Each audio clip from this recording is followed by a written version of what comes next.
All right, guys, in case you're new here, something I've been doing for a few years now, something the late, great John Meadows was a huge advocate of as well, too, and a bunch of other great guys as well, is starting leg day with hamstrings.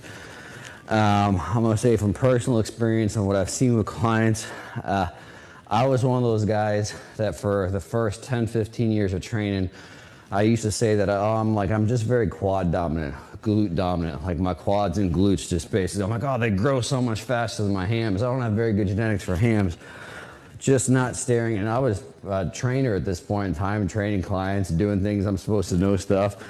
Not staring at the obvious point that I would do 3 or 4 really hard quad movements and then finish with like 2 or 3 sets of leg curls, like lying, seated, whatever.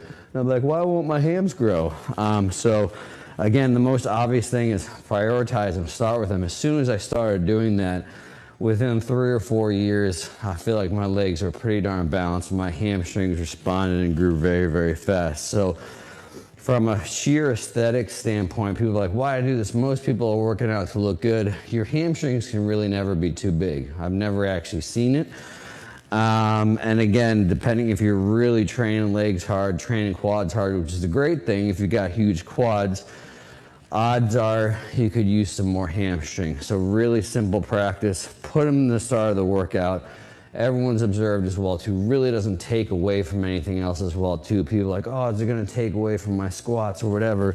Hamstrings are very, very minimally involved in pretty much any triple extension is a cool word, pattern where you're extending at your knee, your ankle, and your hip.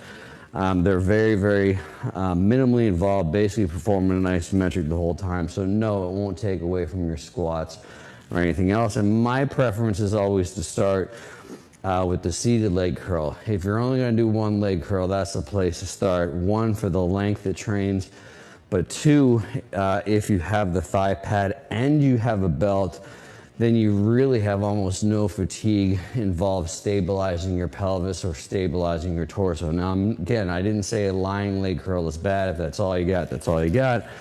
But you're doing some heavy lying leg curls. You have to stabilize your torso and your pelvis a little bit more, which again is a teeny bit of fatigue for same muscles you're going to use when you're going to squat. So if you're watching this, odds are start your next leg day with hamstrings.